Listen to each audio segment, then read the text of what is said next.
Hi, my name's Melissa Jacobs, and right now I'm homeless because of Marlon Stutzman, the federal congressman, and Ben Smaltz, um, the state representative, and their inaction on my issue with the IRS. Uh, I normally make a good living. I have a tanning salon. I have rental properties. I own my home, and I don't have a mortgage on anything. So normally I'm good to go. But what happened was this company, I filed my taxes, and I get a letter from this company called ID Me, and they tell me that I have to send them a copy of my birth certificate, my social security card, my ID, all the stuff that you get the commercials on television telling you to never do because it's probably fraud. So I tracked down Mr. Stutzman's office, and I'm told that yes, it is a real legitimate company. So I start working with this ID Me place, and I send them my information, set up the interview, and had the interview with them, but then they didn't send it to the IRS. So back to Mr. Stutzman's office, back to this Lolito assistant, and I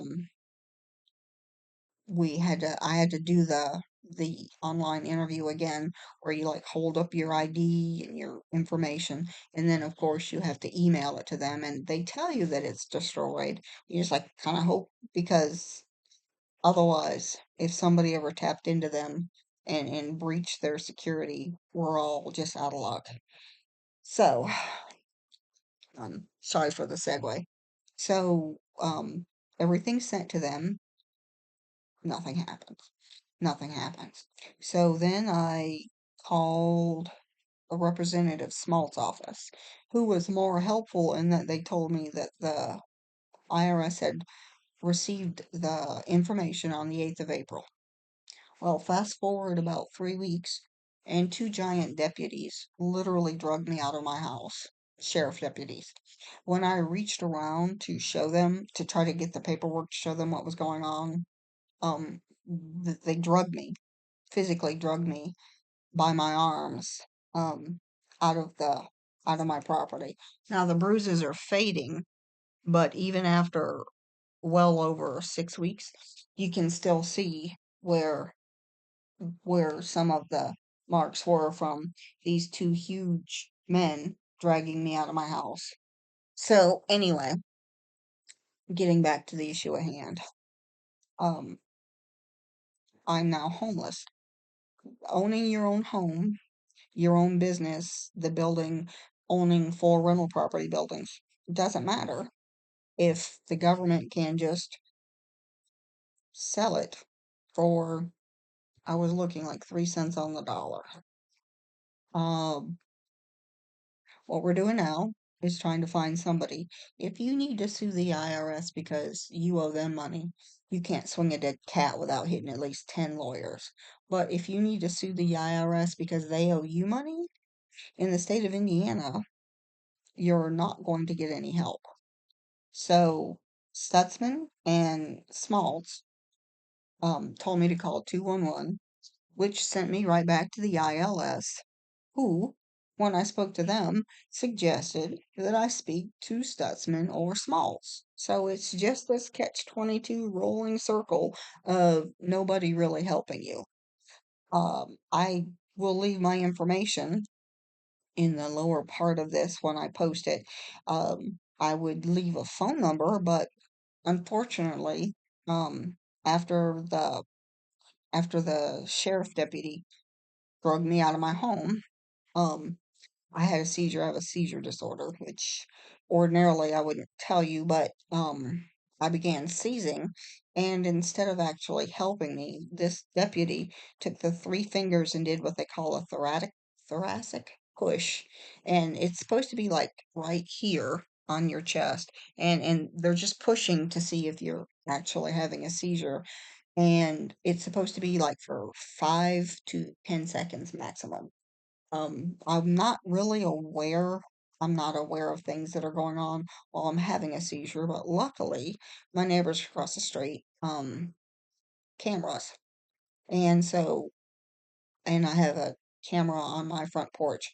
So, looking at that video from the cloud, that deputy who is 200 plus pounds, he didn't just do the push for 5 seconds and let up the way you're supposed to. He was like bearing down on me with his full weight for 4 or 5 minutes at a time, to the point that when I was in Parkview, um, where they were finally able to get my seizures under control, in about, it took that about a month, but, um, kept complaining about soreness here. So I have like a little cracked rib, courtesy of whoever that gentleman was who just decided, I don't know why you would just push on somebody like that. I don't know if it's poor training, or let's hope that it's poor training and that you wouldn't do something like that on purpose. I can't imagine that you would have a deputy like that.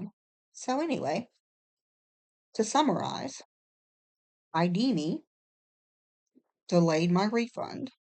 The IRS, according to Mr. Smaltz' office, they received it on the 8th of April. 4 to 8 weeks, I should receive my refund. And the problem that I keep bumping into, the thing that caused Mr. Stutzman and then Mr. Smaltz's office to ghost me, and I think I said this before, is when the IRS doesn't pay you within 45 days of receiving your information, your refund information, they have to start paying you interest. And it wasn't until I asked about that money that everybody just decided, no, no, we're not going to help her anymore. So if you see my information down here, I'll have to leave you my email, because when I had the seizure, they sent me to Parkview, Grandalia in Fort Wayne, and it took them like a month to get everything under control. But um while I was there, somebody decided that they needed my cell phone more than I do. And when I told the hospital, all they did was point to their little sign that says they're not responsible for when one of their people steals something. Um, so I'll have an email address listed under there. If this is something that you do, or if you can tell me about somebody you know that can help with something like this, I would appreciate it more than I can tell you. And in the meantime, um, if you're thinking about voting for Mr. Stutzman or Mr. Smaltz, just be aware that they're not going to help you if the IRS does to you what they're doing to me. Oh, or I don't know. Maybe it's just me, but I can't imagine that that's it. I like to think I'm delightful. Anyway, thank you for taking the time to listen to this, and I pray this never happens to you. Thanks. Thanks for listening. Bye.